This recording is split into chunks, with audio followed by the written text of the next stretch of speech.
Hi, my name is Nia Anderson, I'm Kenise Snow. and I am the summarizer for the book Things Fall Apart, chapters 8 through 13. And I am the moderator for Things Fall Apart.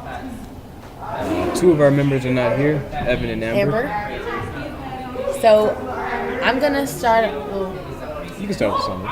So let's just summarize chapter 8. Okonkwo feels really bad because he was involved in killing Akifuma, and he's really sad and into depression. He also congratulates Madoka on his wrestling. He argues with Obikiria about whether it was right or wrong to participate in Akifuma's death. In chapter 9, the summary is Ikwifi tells Okonkwo Nzina is dying. She has had several medical issues in the past, but now she really might die.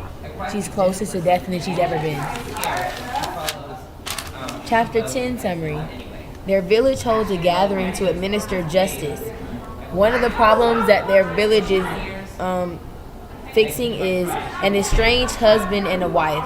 The husband claims the wife's brothers beat him, but the wife's brother said they beat him because he continuously beats his wife, and he beat her so bad that she had a miscarriage one time.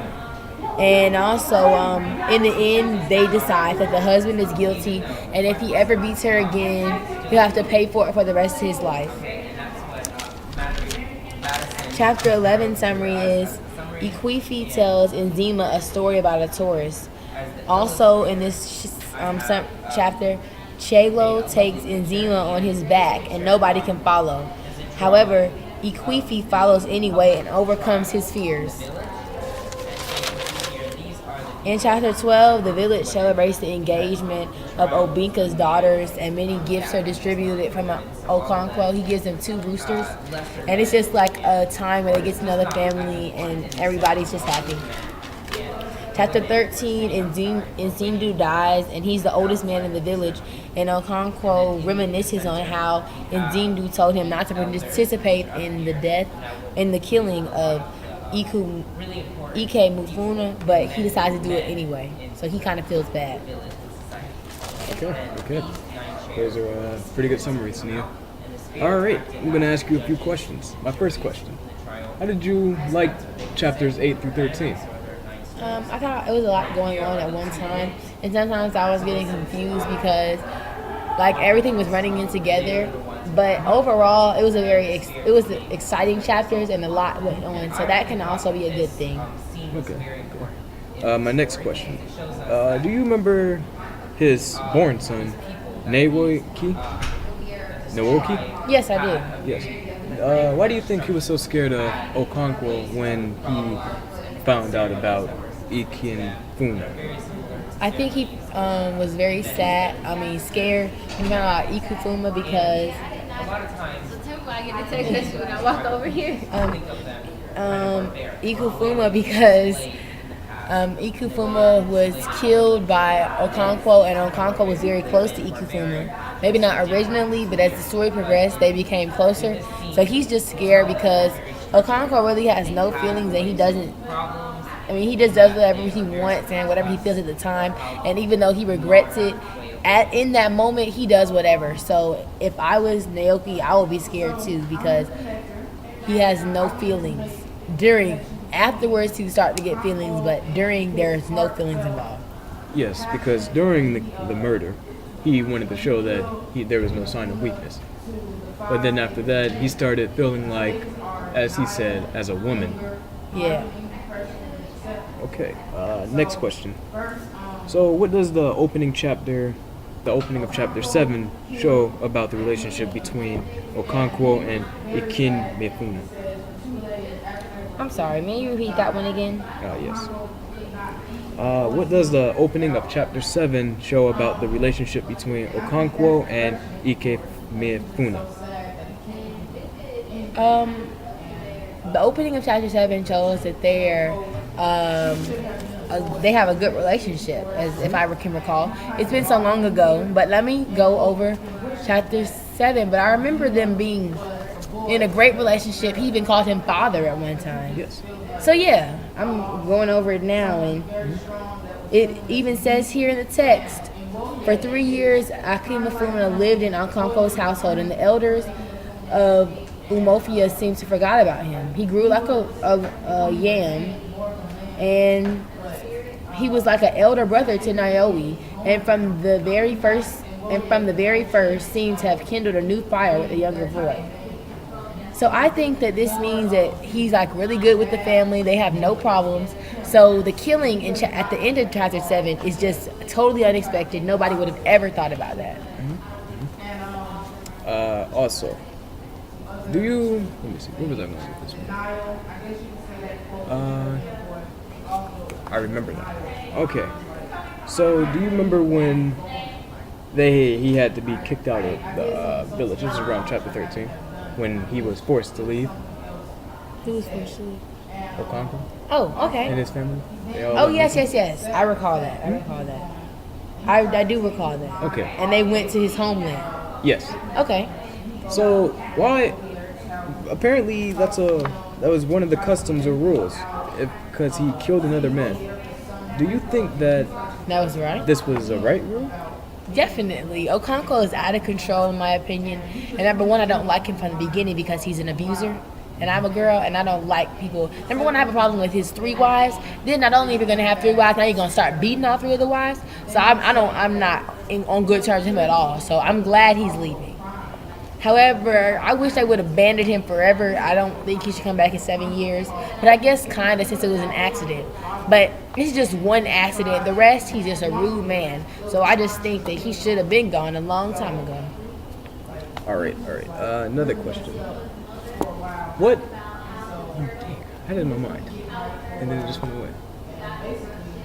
I think I'll probably get it back. Hold up. Wait. So, what do you think? Okay, what? Ikefuma. He was the adopted son of Okonkwo, right? Yes. And Okonkwo had an actual real son, Newoyi. How do you think he felt? I'm pretty sure he knew that he was thought of less than Ikefuma, because Okonkwo, no, because I can't even say his name right. Imefuna, Ikemefuna, something like that. Ikemefuna. He was. Okonkwo even said it, that he was the better child, even though he was not born blood of him. So how do you think Newe felt because of that? I think it defeated him because he wants to be just like his dad. Unlike Okonkwo,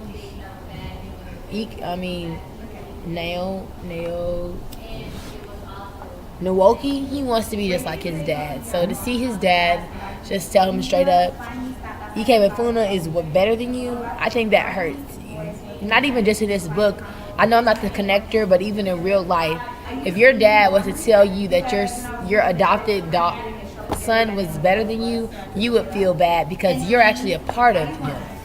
And so I think he felt bad about it. In my opinion, I think it should have made him strive to be better, to show Yeah. that he was better than Fuma. 100%. I Yeah. agree 100%. So is there anything about the chapters about the reading that you didn't understand? I doubt it. I think I got a good grasp of about everything. Okay. Well, that's good. And I think that's all.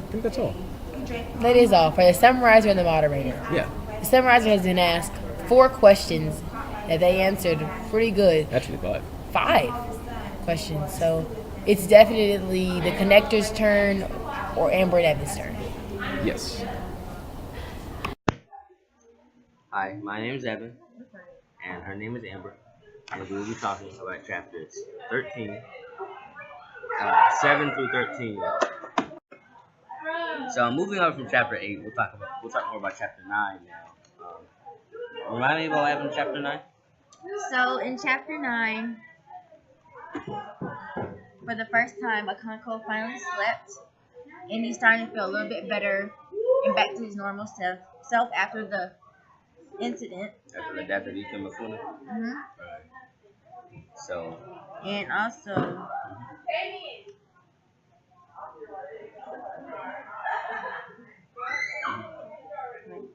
Oh, okay.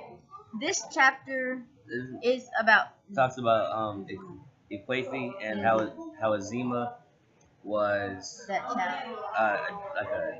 like she was a demon or something, and that whenever she died as a child, she came back into her mother to torment her. Yeah, so like I guess Okonkwo was asleep, and then he was disrupted by a noise at his door, and it was a Cleffe saying that Enzima was sick, and she was like she described it as Enzima was dying, so he went to go check on her, and from that he starts to tell the chapter starts to tell the story about Equefe, and she had 9 children. And all of them died except for Azima. So Okonkwo, he went into the forest to find, I guess, a remedy for Azima's ailment. I forgot what it's called. It's called Ebi or something. But She was an OB child. She was Ogbanje. Ogbanje child. She was an Ogbanje child. And that meant that she came back to haunt her mother, really. So, a special doctor, or he was hired, or he was put under the service of Okonkwo. He used a special type of doctor called Ogbanje. There's an Ogbanje doctor. They specialize with Ongbonjos. And he really just talked with Azima and figured out where she buried Her Iayua. her Iua. And that's a stone that Obanje children bury when they're born. So, he found the stone, and I don't remember if he destroyed it. I don't remember what he did with it. But after that, Azima, before she'd been getting sick very frequently, but it was on and off. So after her stone was destroyed or thrown to the evil forest, I don't know what happened to it. She was cured basically. She hadn't gotten sick in a very long time. He made her leave them to go find her stone that she buried. Mm-hmm. So once he dug it up, that was cool. Mm-hmm. So I guess this tells us kind of about how supernatural stuff, how it really, I guess, exists to these people, or in this book. So that's basically it. So moving on from chapter 9 to chapter 10. So chapter 10, this really tells the story about how a husband, I forgot his name, but he senselessly beat his wife, and because of this, the wife's relatives came and they beat him up and took back the wife. Now the husband, Court case. yes, the court case.